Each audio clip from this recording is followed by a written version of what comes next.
suka, agahan yan.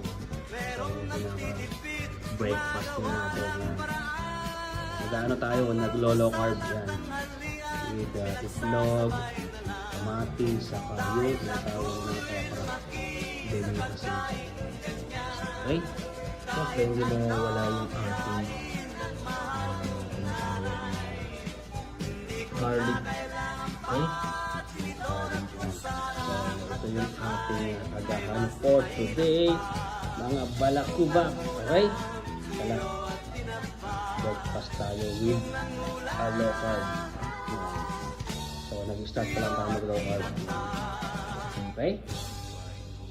Sana natin. Ito, ano pa yun. May shell pa yan. Ayan.